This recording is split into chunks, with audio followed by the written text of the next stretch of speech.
Hello good morning to everyone in my YouTube channel commerce world. आज हम लोग फिर से टैक्सेशन का क्लास लेके आए हैं और टैक्सेशन में हम लोग आज डिस्कस करने वाले हैं और उसमें भी चैप्टर का नेम रहेगा इनकम फ्रॉम सैलरी। और इनकम फ्रॉम सैलरी में इसको लॉक करो। इनकम फ्रॉम सैलरी में होगा, टॉपिक के नेम होगा computation of rent free accommodation. आज हम लोग चलते हैं रेंट फ्री अकोमोडेशन जो परक्यूजिट है उस पर हम लोग डिस्कशन करने वाले हैं।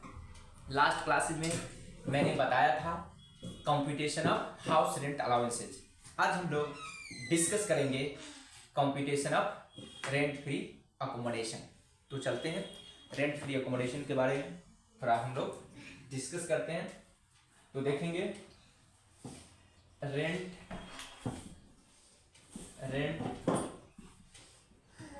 Free accommodation.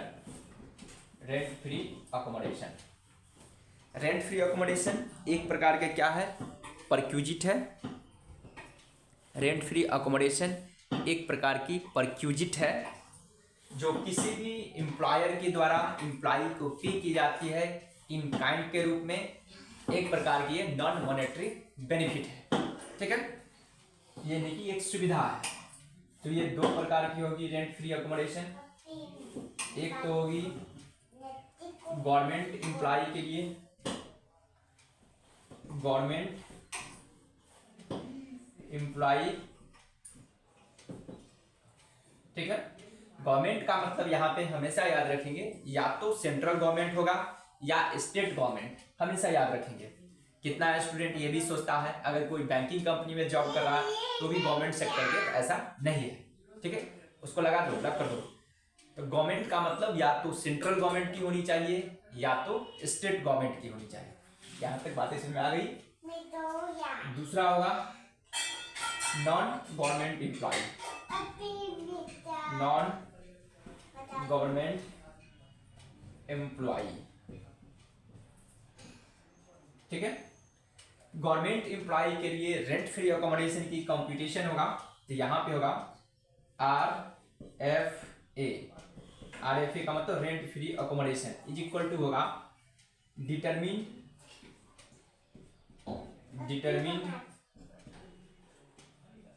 As per government rules के अकॉर्डिंग इसका रेंट फ्री अकोमोडेशन की कंप्यूटेशन होगा।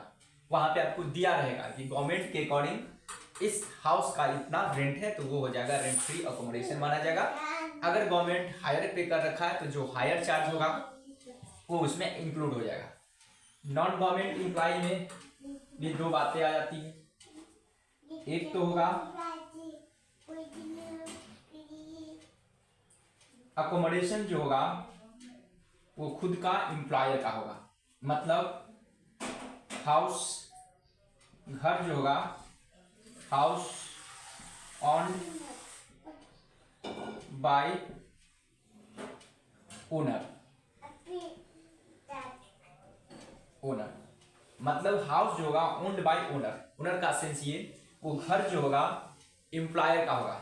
उसको लॉक करो ना, एम्प्लॉयर का घर होगा, ठीक है। मैं एक बार ऑन कैमरा देख ले रहा हूँ ताकि किसी प्रकार की दिक्कत नहीं होनी चाहिए, ठीक है। आई होप कि आप लोग देख पा रहे हो। हाउस ओन्ड बाय ओनर यानी कि एम्प्लॉयर का खुद का घर होगा और एम्प्लॉय को दे रखा होगा। दूसरा होगा हाउस नॉट या हाउस टेकन ऑन रेंट या लीज। वो घर जो है या तो किराए पे लेकर दे रखा होगा या लीज पे लेकर के अपने एम्प्लॉय को प्रोवाइड कर रखा होगा, ठीक है। तो इसके लिए देखिए RFA इज इक्वल टू होता है rent free accommodation is equal to होती है वन में रेंट पेड, रेंट जो पेड करेगा ओनर वो, और दूसरा होगा 15% ऑफ सैलरी का 15%, whichever इज लो, जो दोनों में छोटा होगा वो रेंट फ्री अकोमोडेशन माना जाएगा। इसमें भी क्या माना जाएगा, unfurnished rent free accommodation. Unfurnished का मतलब होता है कि जब एम्प्लॉयर ओनली हाउस प्रोवाइड कर रखा, उसमें किसी प्रकार की फर्नीचर नहीं होगा। अगर फर्नीचर होगा तो फर्नीचर का कॉस्ट को उसमें इंक्लूड कर दिया जाता है। इन सभी को पहले जो भी निकला है अनफर्निश्ड रेंट फ्री अकोमोडेशन निकला है, इसी को हमेशा याद रखेंगे। फर्निश्ड का कैसे निकलेगा वो भी मैं बताऊंगा। उसके बाद देखिए, अगर हाउस ओन बाय ओनर, मतलब ये कि घर जो है वो एम्प्लॉयर का है और अपने एम्प्लॉय को रहने के लिए प्रोवाइड कर रखा है, ठीक है। तो उसके लिए देखिए फिर 3 केसेज हो जाती है, ठीक ना। कहता है सिटी, कहता है city having population, city having मतलब शहर की जनसंख्या देखा जाएगा। पहला सिटी हैविंग पॉपुलेशन, अगर मान के चलिए पहला केस, दूसरा केस, अगर मान के चलिए पॉपुलेशन मान के चलिए गिवन है पहला में, अगर अप टू 10 लाख, ठीक है। दूसरा 10 लाख से एबव टू 25 लाख, ठीक है। और तीसरा होगा एबव 25 लाख। मैं एक बार इसको पुनः देखता हूँ कि आप लोग को दिखाई दे रहा है, एकदम ठीक है। मैं थोड़ा सा इधर हो जा रहा हूँ ताकि आप लोग को दिक्कत ना हो, क्योंकि देखिए इस तरह लिखेंगे पॉपुलेशन,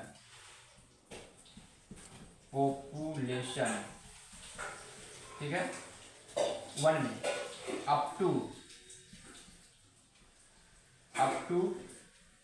10 लाख होगा। दूसरा 10 लाख टू 25 लाख होगा। और तीसरा होगा एवं 25 लाख, ठीक है। तो RFA इक्वल टू होगा RFA, जो भी निकला अनफर्निश्ड रेंट फ्री अकोमोडेशन। तो जिस शहर की जनसंख्या 10 लाख तक होगी उसका सैलरी का 7.5% ऑफ सैलरी, हमेशा याद रखेंगे, सब में सैलरी होगा। यहाँ पे 10 लाख से 25 होगा तो 10% ऑफ सैलरी, सभी में सैलरी समझेंगे। और 25 लाख से वो होगा तो 15% ऑफ सैलरी, हमेशा याद रखें। क्या समझे, जिस शहर की जनसंख्या 10 लाख तक होगी तो उसका सैलरी को 7.5% माना जाएगा रेंट फ्री अकोमोडेशन, और जो भी निकलेगा सब निकलेगा अनफर्निश्ड रेंट फ्री अकोमोडेशन। अगर उस शहर की जनसंख्या 10 लाख से 25 लाख तक है तो उसका सैलरी का 10% होगा। अगर एवं होगा 25 लाख से तो 15% ऑफ सैलरी होगा, ठीक है। आई होप कि आप लोग समझ रहे। थोड़ा मैं ऑन कैमरा देख ले रहा हूँ, ठीक है, दिखाई दे रहा है।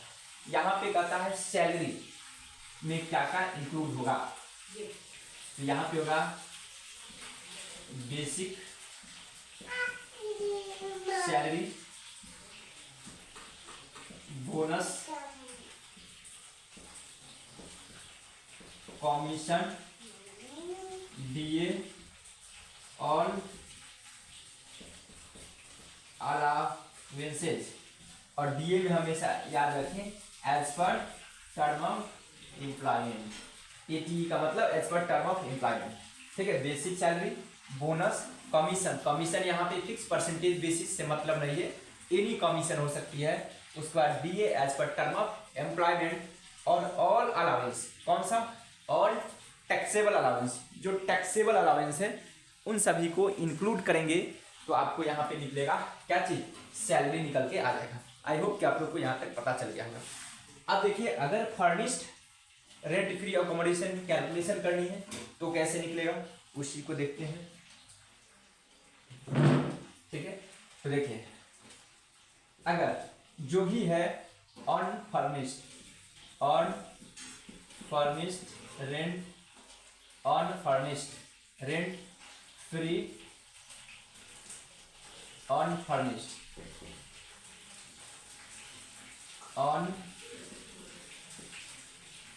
अनफर्निश्ड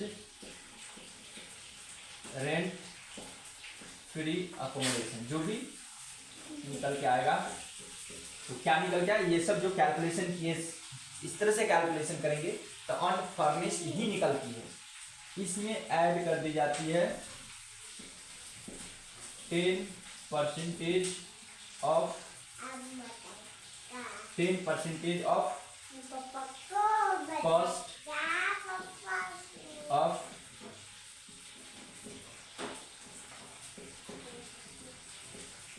फर्नीचर का 10%। ये जो निकल के आएगा ये कहा जाता है फर्निश्ड रेंट फ्री अकोमोडेशन। अगर कभी कभी ऐसा भी होगा कि एम्प्लॉय से कुछ रेंट रिकवर्ड कर लिया जाता है, तो अगर ऐसा भी क्वेश्चन है उसमें से उसको लेस कर देंगे तो उसको बोला जाता है कंसेशनल रेंट फ्री अकोमोडेशन। यहाँ पे मान के अगर दिया रहेगा तो इसको लेस कर देंगे रेंट रिकवर्ड, किससे, एम्प्लॉय से, ठीक है। तो यहाँ पे जो निकल के आएगा ये आपको कल आएगा concessional rent free accommodation. I hope कि आप लोग को समझ में आ गया होगा। एक मैं क्वेश्चन लूँगा, ठीक है। एक होटल का भी कॉन्सेप्ट आता है, तो मैं थोड़ा देर के बाद होटल के कॉन्सेप्ट में भी डिस्कस करूँगा। क्योंकि देखिए ये तो हो गया घर दे दिया रहने के लिए, कभी कभी एम्प्लॉयर क्या करता है, होटल प्रोवाइड करता है। तो होटल के बारे में मैं बता देता हूँ। अगर घर के जगह पे प्रोवाइड करता है होटल प्रोवाइडेड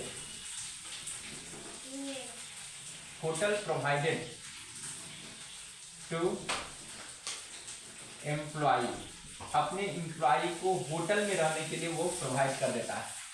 उस सिचुएशन में देखिए क्या होता है, टैक्सेबल वैल्यू ऑफ, इसको बोला जाता है value of taxable percentage, list of the two shall be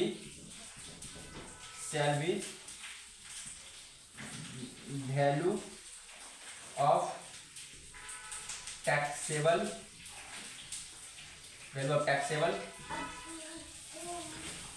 perquisite, ठीक है। क्या होगा वो देखिए, पहला रेंट पेड बाय एम्प्लॉयर के द्वारा जो होटल में रेंट पे की जाएगी वो, और दूसरा, ठीक है, 24% ऑफ सैलरी, ठीक ना। 24% ऑफ सैलरी, कौन सा सैलरी, यहाँ पे याद रखिएगा, ड्यूरिंग दी का टाइम, जिस टाइम में वह होटल में स्टे कर रहा है उस टाइम का जो भी सैलरी होगा उसका 24%, इसलिए बोला गया 24% ऑफ सैलरी, ठीक ना। मतलब कब, किस पीरियड का, जितना अवधि तक वह होटल में रहेगा उतना अवधि का जो सैलरी होगा उसका 24%, और जो ओनर के द्वारा उस होटल का चार्ज प्रोवाइड किया जाएगा उन दोनों में जो छोटा होगा वो माना जाएगा value of taxable perquisite. I hope कि आप लोग यहाँ तक समझ पा रहे होंगे। मैं एक बार पुनः देख ले रहा हूँ, ठीक है। तो यहाँ तक आप लोग को समझ में आ गया होगा। मैं एक छोटा सा एक क्वेश्चन लेके आता हूँ ताकि आप लोग को समझ में आ जाए कि रेंट फ्री अकोमोडेशन के अपने लोग को कम्प्लीकेशन किस तरह से करनी है। तो देखिए मैं क्वेश्चन को स्क्रीनशॉट के जरिए मैं भेजता हूँ, आप लोग स्क्रीनशॉट लेंगे। मैं क्वेश्चन निकाल रहा हूँ, तो देखिए मैं क्वेश्चन भेज रहा हूँ। यहाँ पे आप देखेंगे क्वेश्चन नंबर 9 और 10 का आप लोग ये लेंगे। क्वेश्चन नंबर 9 और 10 का आप लोग स्क्रीनशॉट लेंगे। ओके, आई होप कि आप लोग तक क्वेश्चन चला गया होगा।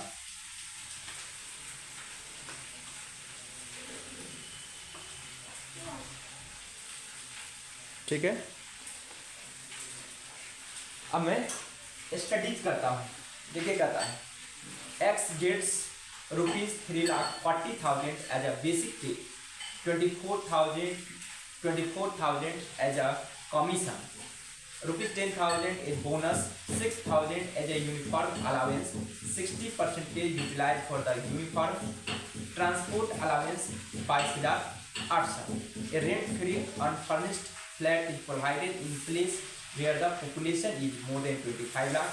More than कहता है 10 lakh but not exceeding 25 lakh, not exceeding 10 lakh. Determine the taxable value of rent-free. तो देखिए पहला में बोला है मोर देन 25 लाख, यानी कि ये वाला कॉन्सेप्ट अप्लाई हो जाएगा। तो देखिए मैं इसी को मिटा रहा हूँ ताकि आप लोग को पता चल सकेगा। उसको मैं सॉल्व करूँगा, तो आप लोग थोड़ा देर वेट करेंगे और उसके बाद मैं क्वेश्चन को सॉल्व करूँगा। हमेशा याद रखिए जो भी टैक्सेबल वैल्यू ऑफ अलाउंस होगा उन सभी को ऐड करेंगे किसमें, तो calculation of rent free accommodation के समय जो भी टैक्सेबल या जो मॉनेटरी वैल्यू होगा उन सभी को हम लोग इंक्लूड कर देंगे। तो आई होप कि आप लोग यहाँ तक समझ पा रहे होंगे।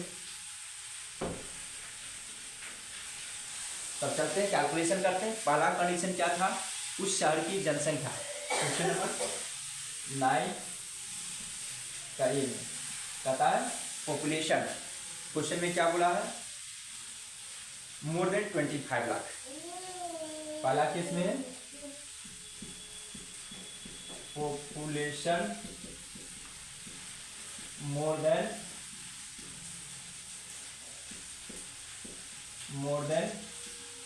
25 लैक्स। ठीक है, इसका मतलब यहाँ पे क्या होगा, 15% ऑफ सैलरी। तो देखिए रेंट फ्री अकोमोडेशन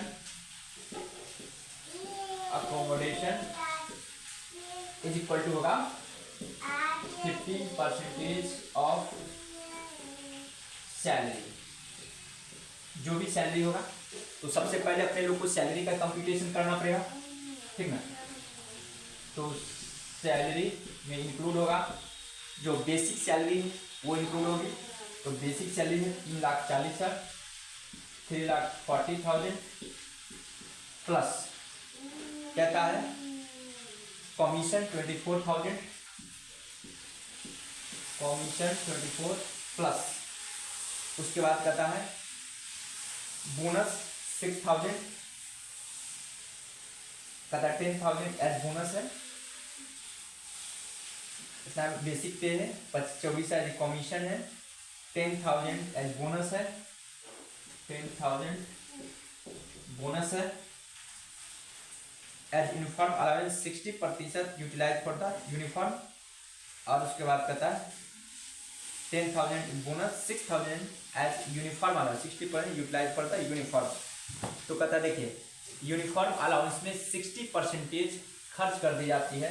तो यहाँ पे कितना हो जाएगा, यूनिफॉर्म अलाउंस 6,000 का 40% ही चला जाएगा, 6,000 का 40%। ठीक है, उसके बाद कहता है ट्रांसपोर्ट अलाउंस 22,800। ठीक है, 22,800 है आपको ट्रांसपोर्ट अलाउंस। तो देखिए मैंने मिटा दिया हूँ सारा चीज़ को, इसलिए मैंने कुछ देर वेट कर लिया था। तो अब देखिए फिर ये हो गया। उसके बाद आपको दिया हुआ ट्रांसपोर्ट अलाउंस 22,800। ठीक है, इन सभी को जब मैं ऐड करूंगा तो ये आएगा 3,99,200। ठीक है, अब निकलेगा वैल्यू ऑफ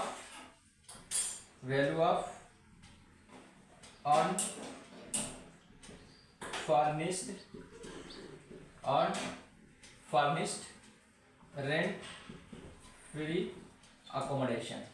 कितना होगा इसका, 3,99,000 इंटू 15/100। 100 इज इक्वल टू हो जाएगा कितना, कैलकुलेशन करता हूँ इसका 15% कैलकुलेशन 59,880 आ गया, 59,880 एक ही हो गया। पहला केस, पहला में ही था और दूसरा में देखेंगे ए में ये था, किधर गया ए, उसके बाद कहता more than 10 lakh but not exceeding 25 lakh, यहाँ पर 10% हो जाएगा। ठीक है, तो बी में होगा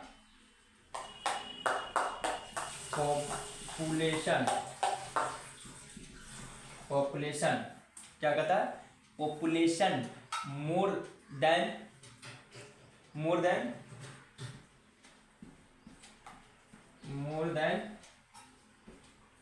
10 lakhs but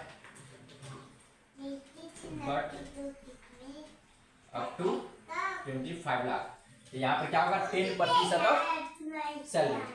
तो और वैल्यू ऑफ हम शॉर्टकट में लिखते हैं rent free accommodation is equal to हो जाएंगे आपको 399,200 इंटू 10/100 इज इक्वल टू होगा 39920। एक आंसर ये होगा।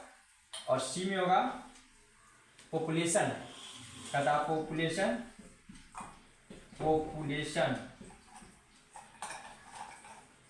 Less than 10 lakh.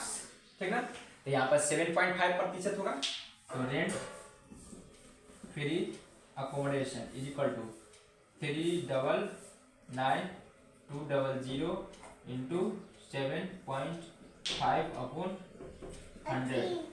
इसको कैलकुलेशन कीजिए 399,200 इंटू 0.75 इक्वल टू हो जाएगा 29,940। देखिए आंसर आया 29,940। ठीक है, आई होप 29,940। आई होप कि आप लोग समझ के होंगे मेरे बातों को। तो कुछ इस तरह से हम लोग कंप्यूट करते हैं। ठीक है, अब देखिए 10 नंबर में क्या कहता है। ठीक ना, क्वेश्चन नंबर 10 पे आते हैं। इसमें कहता है mister Manoj is appointed at a Mumbai, he stayed in hotel for 50 days and thereafter shifted in house provided by the employer। कहता है मनोज अपॉइंट हुआ मुंबई में और स्टे किया होटल में 50 दिन के लिए और उसको शिफ्ट कर दिया जो हाउस प्रोवाइड किया था वहां पे। From the following information determine the taxable value of perquisite stay in hotel. Hotel में रहने का आपको टैक्सेबल परक्यूजिट का वैल्यू कैलकुलेट करनी है। कहता है from the following information determine the taxable value of perquisite stay in hotel. Room rent in hotel 2000 कहता per day. Salary for valuation of accommodation during the previous year 7,30,000। The employer recovered 200 per day from mister Manoj regarding stay in hotel. Hotel में जो रहता है उसमें से recover कर दिया जाता है। तो देखिए यहाँ पे होगा 10 नंबर क्वेश्चन में, question number 10 value of taxable perquisite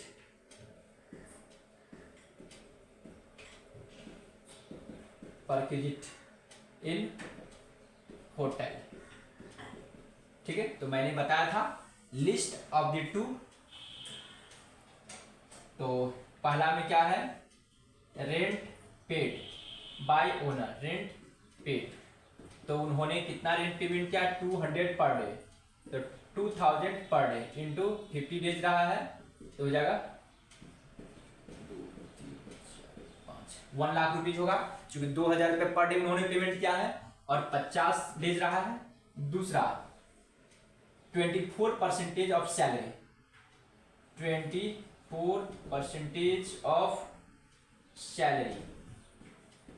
ठीक है, तो सैलरी है 7,30,000। तो ये होल फिनेंशियल ईयर का दिया हुआ है।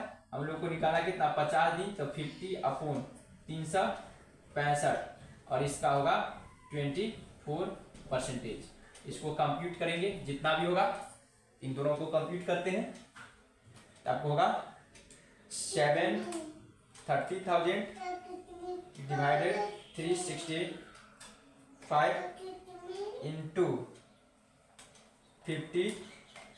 ठीक है, उसका 24% हो जाएगा 24 1000 और तो कुछ नहीं दिया है, और था 200 per day. Salary for valuation of accommodation during the previous year 7,30,000। तो इस तरह से हो गया 1 लाख। क्योंकि 365 से हमने डिवाइड किया तो 2000 हुआ, 2000 को मैंने 25 से ये किया तो ये हो गया। उसके बाद रिकवर किया जा रहा है कितना, रूम रेंट इन ए होटल 2000 पर डे।